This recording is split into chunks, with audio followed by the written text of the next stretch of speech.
Hello everyone, आप सभी का इंजीनियर्स पॉइंट झांसी में बहुत बहुत स्वागत है। आज की वीडियो में हम लोग समझने वाले हैं PGCIL power grid corporation of India limited junior engineer का एग्ज़ाम जो आज 13 अगस्त को हुआ है, उसका रिव्यू कैसा था। दोस्तों मैं आपको बता दूं कहाँ से क्वेश्चन इसमें पूछे गए थे। जो लोग NR2 की प्रिपरेशन कर रहे हैं उनके लिए वीडियो बहुत खास होने वाला है। NR1 वालों को बच्चों को पता है कि क्या क्या पोर्शन यहाँ से पूछा गया। मैंने आज काफ़ी स्टूडेंट से अपना रिव्यू लिया कि भाई NR1 का एग्ज़ाम कैसा आया था। तो यहाँ पर आप एक एक कॉन्सेप्ट समझेंगे, किस किस क्वेश्चन लेवल के यहाँ पे पूछे गए हैं, न्यूमेरिकल पोर्शन कितना था, इसमें थ्योरी का पोर्शन कितना था, टोटल आपके कितने क्वेश्चन आए थे, जिसमें से एनालॉग का पार्ट कितना था या डिजिटल का पार्ट कितना था या फिर नेटवर्क का पार्ट कितना था या मेजरमेंट का पार्ट कितना था या फिर पावर सिस्टम का पार्ट कितना था, मशीन का पार्ट कितना था या फिर EMFT कितना था, कंट्रोल सिस्टम कितना था। दोस्तों इस पेपर में सिग्नल सिस्टम कम्युनिकेशन पे बेस्ड ज़्यादा क्वेश्चन बिल्कुल भी नहीं पूछे गए। जो क्वेश्चन पूछे गए बेसिक आपके 8 सब्जेक्ट से पूछे गए। तो यहाँ पे हम डिस्कस करने वाले हैं किन से थ्योरी के क्वेश्चन पूछे गए, किन से न्यूमेरिकल के क्वेश्चन पूछे गए। तो आप लोग कंप्लीट इस रिव्यू को देखिएगा, इसको समझिएगा। दोस्तों ये वीडियो लेक्चर उन सभी विद्यार्थियों के लिए इंपॉर्टेंट है जो NR2 के लिए प्रिपेयर हो रहे हैं। तो दोस्तों देखिएगा इसको ध्यान से। तो अगर मैं सबसे पहले बात करूं नेटवर्क पोर्शन की, नेटवर्क को हम लोग बोलते हैं बेसिक इलेक्ट्रिकल सर्किट। तो नेटवर्क सब्जेक्ट की अगर मैं बात करूं तो नेटवर्क से लगभग 18 से 20 मार्क्स के क्वेश्चन पूछे गए। 18 से 20 मार्क्स के आपके क्वेश्चन पूछे गए। आपको पता है कि जो टेक्निकल रिव्यू होता है इसमें आपका 120 मार्क्स का होता है। कितने मार्क्स का होता है दोस्तों? 120 मार्क्स का। ठीक है, कौन सा पार्ट होता है ये? टेक्निकल। तो टेक्निकल जो हमारे यहाँ पे होता है वो 120 मार्क्स का होता है और इस 120 मार्क्स में से कम 18 से 20 क्वेश्चन नेटवर्क के पूछे गए, जिसमें से आपके लगभग 7 से 8 क्वेश्चन, मुझे एग्जैक्ट याद नहीं है, स्टूडेंट ने जितना बताया मैं उसके अनुसार आपको बता रहा हूँ ताकि आपको एक रिव्यू याद हो जाए कि न्यूमेरिकल पोर्शन कितना है, न्यूमेरिकल पोर्शन कितना है। और दोस्तों ये जो पेपर चल रहा है ये क्राइटेरिया है आने वाले एग्जाम्स का भी, तो सेम है। आप पैटर्न समझिएगा। पेपर में पहले थ्योरी के क्वेश्चन ज़्यादा पूछते थे, न्यूमेरिकल ना के बराबर था, फिर धीरे धीरे न्यूमेरिकल का रेशियो बढ़ा, आज न्यूमेरिकल ने 50% अपनी जगह बिछा ली। तो यहाँ से बात करूँ लगभग में तो 7 से 8 क्वेश्चन यहाँ पे न्यूमेरिकल थे, आपके न्यूमेरिकल वाला पार्ट से क्वेश्चन पूछे गए थे और लगभग 10 क्वेश्चन के आसपास 10 से 12 क्वेश्चन इसमें आपसे पूछे गए हैं आपके थ्योरेटिकल। तो आप इतना तो प्रिपेयर हो जाइए बहुत अच्छे से कि भाई आपका थ्योरी और न्यूमेरिकल जस्ट इक्विवेलेंट ही है। तो अगर आपको बहुत अच्छा स्कोर करना है तो न्यूमेरिकल पोर्शन बहुत अच्छे से करना पड़ेगा। इसमें जो क्वेश्चन पूछे गए थेवेनिन थ्योरम से पूछे गए, मैक्सिमम पावर ट्रांसफर से पूछे गए, बेसिक डिपेंडेंट सोर्स के क्वेश्चन पूछे गए और बेसिक जो नॉर्मल सर्किट होते हैं उससे क्वेश्चन पूछे गए। ठीक है, तो ये पार्ट इसमें आया। थ्योरेटिकल एनालिसिस से नेटवर्क में बेसिक ग्राफ थ्योरी का बेसिक क्वेश्चन पूछा गया, मैग्नेटिक सर्किट का क्वेश्चन पूछा गया, बेसिक एलिमेंट पे क्वेश्चन पूछे गए हैं। तो जिन्होंने इस टॉपिक को बहुत अच्छे से पढ़ा है, मैंने तो एक कंटेंट आपको बहुत अच्छे से प्रोवाइड कराया हुआ है, जिन्होंने भी कंटेंट बहुत अच्छे से पढ़ा उसको अगर आपने पढ़ा होगा तो पेपर आपको बहुत ही ईजी लगा होगा जिन्होंने दिया है। और जो आगे देने वाले हैं वो कंटेंट को बहुत अच्छे से पढ़ें। यूट्यूब पे पढ़े हुए वीडियो के सेट पेपर बहुत अच्छे से लगा, definitely you will crack the exam in a simple वे, क्योंकि पेपर टफ बिल्कुल भी नहीं है। ओके, 85% ईजी है, 15% थोड़ा टफ हम बोल सकते हैं। अभी मैं फाइनल रिव्यू आपको दूंगा। चलिए दूसरी बात करते हैं हम। दूसरा जो सब्जेक्ट है अपना यहाँ पे मेजरमेंट।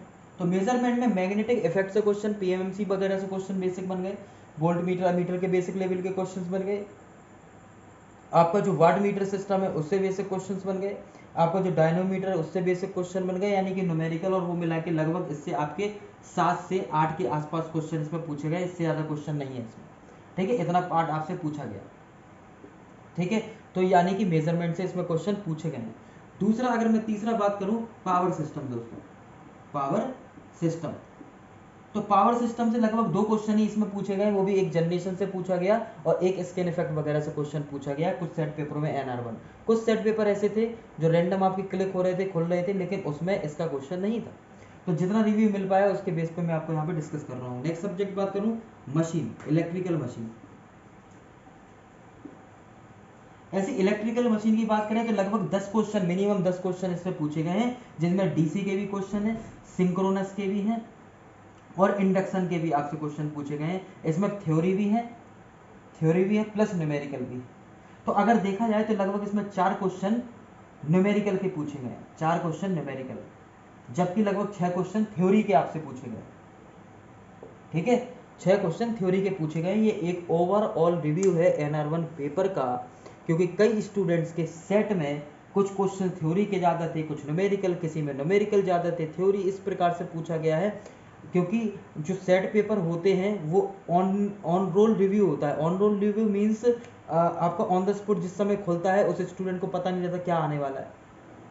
ओके, हो सकता है एक सीरीज दूसरी चल रही हो, उसके में दूसरा पेपर लगभग खुला हो, लेकिन उसी पैटर्न वही रहेगा, उसी पैटर्न में।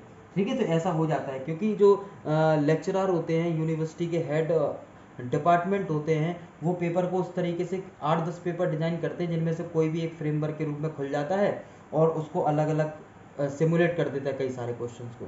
ठीक है, तो हालांकि ये कंप्यूटर का काम होता है, लेकिन हम लोगों को तो सारी चीज़ें आना चाहिए, हम लोगों को सारी चीज़ें, क्योंकि आप स्टूडेंट हैं तो आपको चीज़ें क्लियर होना चाहिए। नेक्स्ट अगर मैं बात कर रहा हूँ यहाँ पे analog electronics, analog and digital, अगर इन दोनों की बात कर रहा हूँ साथ में, एनालॉग और डिजिटल दोनों की बात कर रहा हूँ साथ में, तो यहाँ पर जो क्वेश्चन पूछे गए हैं वो जेफेट वगैरह से पूछा गया, बेसिकली बेसिक पीएन जंक्शन से क्वेश्चन पूछा गया है, एक ऑसिलेटर से बेसिक लेवल का क्वेश्चन पूछा गया, एक ऑपेम्प से पूछा गया, ऑपरेशनल एम्पलीफायर 741 से, है ना, कि आपका normal integrator, differentiator, low pass filter, high pass filter, या नॉर्मल समर, या इन्वर्टिंग नॉन इन्वर्टिंग एम्पलीफायर, इस केस से। तो लगभग इससे आप कह सकते हैं लगभग आपके 7 से 8 क्वेश्चन इससे पूछे गए, 7 से 8 क्वेश्चन इसमें पूछे गए। इसी प्रकार से मैं बात कर रहा हूँ कंट्रोल सिस्टम, एक कंट्रोल सिस्टम की बात करूँ तो कंट्रोल सिस्टम में से भी आपसे काफ़ी अच्छे क्वेश्चन पूछे गए, लगभग इससे 9 क्वेश्चन पूछे गए हैं, 9-10 के आसपास। ओपन लूप, क्लोज लूप, आपके जो हम लोग एक नॉर्मल SFG डिज़ाइन करते हैं उससे क्वेश्चन पूछे गए, कंट्रोलेबिलिटी, ऑब्जर्वेबिलिटी से क्वेश्चन पूछे गए। ऑलरेडी मैंने इन पे वीडियो बनाया है, इंजीनियरिंग सर्विस के जो क्वेश्चन कराए थे उससे क्वेश्चन पूछे गए, आप उनको देखिएगा, बहुत अच्छे से समझिएगा। ठीक है ना। अगर मैं इसमें और बात करूं तो इसमें आपसे जो क्वेश्चन पूछे गए हैं वो मेजरमेंट से भी पूछे, मेजरमेंट तो मैं आपको बता ही चुका हूं। इसके अलावा मैं बात करूं EMFT, इलेक्ट्रोमैग्नेटिक फील्ड थ्योरी, इससे भी लगभग 15 के आसपास क्वेश्चन, 15 से 16 क्वेश्चन आपसे पूछे गए हैं, जो बेसिक आपका मैक्सवेल इक्वेशन से बेसिक बनता है, इलेक्ट्रिक फील्ड से, मैग्नेटिक फील्ड से, बायो-सावर्ट के लॉ से। ठीक है, ये सारा आपका क्राइटेरिया लगभग पहुंचे। तो अगर मैं एक एवरेज ऑन एवरेज बात करूं तो लगभग 20 नंबर ये आपका, 10 नंबर एक एवरेज ये होगा, 30 है ना, ये लगभग 40 के आसपास, 50, 60 और 70, 80 है ना, 90 के आसपास ये एक एवरेज हो रहा है। ऊपर नीचे अगर करें तो 90 नंबर का इतना पोर्शन हो गया।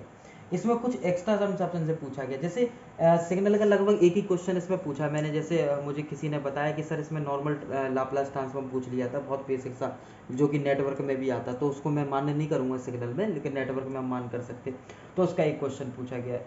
इसी प्रकार से कम्युनिकेशन में आपका एक रियल कम्युनिकेशन से नहीं आया, बस ब्रॉडकास्टिंग एक उन्होंने डाल दी थी, है ना, किसी ने मुझे बताया था AM ब्रॉडकास्ट से उसमें क्वेश्चन पूछ लिया गया, इलेक्ट्रिकल में सोचो उससे क्वेश्चन पूछ लिया गया।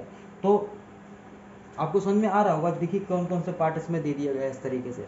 ठीक है, तो ये NR1 के ये कंप्लीट रिव्यू है जो एग्जाम में हमसे पूछा गया। अब हम लोग चलते हैं आगे की ओर, कि ये तो हो गया आपका लगभग 90 से 100 तक का, जिसमें टेक्निकल हमसे पूछा गया है। अगर मैं एक्स्ट्रा बात करूं तो कुछ क्वेश्चन मिसलेनियस भी इसमें पूछे गए। मिसलेनियस मीन्स हो गया, नेमा ने क्या डिसाइड किया, नेमा नेशनल इलेक्ट्रिकल मैन्युफैक्चरिंग एसोसिएशन और IEEE रूल और IS standard, ISS standard, IS 2007 standard, in standard से आपका क्वेश्चंस बेसिकली पूछ लिए गए। ठीक है ना। और इसके अलावा भी आपसे बेसिक फंडामेंटल के जो क्वेश्चंस होते हैं, AC फंडामेंटल के जो क्वेश्चन है वो आपसे पूछ लिए गए। तो ये आपका एक कोर पार्ट रहा जिससे सबसे ज़्यादा क्वेश्चन बने। जो आपका इलेक्ट्रिकल मशीन था, इस इलेक्ट्रिकल मशीन से एक ज्वाइंट क्वेश्चन पूछ लिए गए। जैसे आप मान लीजिए ट्रांसफार्मर को हमने कनेक्ट कर दिया कि DC मशीन में, या DC मशीन को कनेक्ट कर दिया हमने किसी सिंक्रोनस मशीन में, यानी कि सिंक्रोनस जनरेटर जिसे हम कहते हैं उसमें कनेक्ट कर दिया, और आपको नॉर्मल फ्रिक्वेंसी से क्वेश्चन पूछ लिया गया, विच में भी in the form of theory और न्यूमेरिकल, है ना, इससे रिलेटेड जैसे आपने क्वेश्चन देखे होंगे। जिनको अगर ये नहीं पता है कि लिंक वाले क्वेश्चंस कैसे सॉल्व करते हैं, कि कोई भी ट्रांसफार्मर हमने कनेक्ट कर दिया, किसी भी DC मशीन से कनेक्ट कर दिया, या फिर सिंक्रोनस जनरेटर यानी कि अल्टरनेटर से कनेक्ट कर दिया, या फिर कोई अल्टरनेटर आपका इंडक्शन से कनेक्ट कर दिया, या DC मशीन इंडक्स से कनेक्ट कर दी, समझ में आ रही है कि इसकी स्पीड निकालो, तो हम इस क्वेश्चन को कैसे सॉल्व करते। तो इंजीनियरिंग सर्विस का जो अभी हाल ही में पेपर हुआ था उसमें इसके 3 क्वेश्चन पूछे गए थे, जिनका सॉल्यूशन मैंने आपके इस चैनल पर डाला हुआ है। तो दोस्तों उसको आप बहुत अच्छे से देखिएगा कैसे मैंने क्वेश्चन को सॉल्व किया। आप ESE क्वेश्चन डालेंगे, ESE 2021 डालेंगे चैनल पर जो वीडियो डाला हुआ है ESE 2021 का इलेक्ट्रिकल मशीन का, उसमें मैंने इसका सॉल्यूशन आपको दिया हुआ है। तो 3 क्वेश्चन जो नॉर्मली आए थे वो मैंने सॉल्व कराए और उसी कॉन्सेप्ट पर आपके 2 क्वेश्चन इसमें पूछे गए, ठीक है। और जो ओवरऑल रिव्यू होगा, जो पेपर आने वाला है इसका अभी आने वाले 7 से 8 दिन में आ जाएगा, जहाँ तक इसका ऑनलाइन पेपर, तो इस पूरे पेपर का मैं आपको सॉल्यूशन भी दूंगा। यस दोस्तों, इस पूरे पेपर का मैं आपको सॉल्यूशन भी दूंगा। तो आप लोग मेरे साथ बने रहिएगा और एक एक चीज़ समझते रहिएगा। ये NR1 का कंप्लीट सॉल्यूशन है, जो कि NR2 वालों को, जिनका पेपर आने वाला है, जो प्रिपेयर कर रहे हैं, उन्हें पता चल गया होगा कि कहाँ कहाँ से क्वेश्चंस बने हैं। अब बात आती है कि सर कम्युनिकेशन से क्वेश्चन ज़्यादा नहीं आए क्या? नहीं आए। डिजिटल से क्वेश्चन नहीं आए क्या? बिल्कुल इसमें नहीं दिए क्वेश्चन, दे सकते थे। लास्ट ईयर इसके क्वेश्चन आए थे, लगभग 6 क्वेश्चन आए थे डिजिटल इलेक्ट्रॉनिक्स से, आप अगर पेपर उठा के देखेंगे तो। लेकिन इस बार नहीं पूछा, तो भाई ये इनकी डिमांड है, ये पूछ सकते हैं। लेकिन ऐसा नहीं है कि NR2 में इससे क्वेश्चन नहीं आए, डिजिटल से क्वेश्चन नहीं आए, डेफिनेटली दे सकते हैं। वो यूटिलाइजेशन से बिल्कुल क्वेश्चन नहीं आए, डेफिनेटली दे सकते हैं। पावर सिस्टम से सर 2-3 ही क्वेश्चन आए, उसमें दे सकते हैं। तो आपको पढ़ना तो कवर करना पड़ेगा सारी चीज़ें, ठीक है। और मैं आपके साथ हमेशा हूँ, ओके। तो you have to need to crack the exam in a simple way if you read properly. Okay दोस्तों, तो बने रहिएगा, एक एक चीज़ समझते रहिएगा। हम लोगों ने इसको पूरा समझा कि कौन कौन सा पार्ट एग्जाम में हमारे पूछा गया PGCIL के। तो जो लोग NR2 के लिए प्रिपेयर हो रहे हैं, इस बात की केयर करेंगे और एक एक कॉन्सेप्ट को अच्छे से समझेंगे। ओके दोस्तों, चैनल को सब्सक्राइब जरूर कर लें और ऊपर जो आई बटन आ रहा है उसमें हमारा प्लेलिस्ट में जाकर आप एक एक वीडियोज़ को बहुत अच्छे से देख सकते हैं। If you like this, subscribe the channel, share the video. नमस्कार, शुक्रिया, आदाब, जय हिंद, थैंक यू।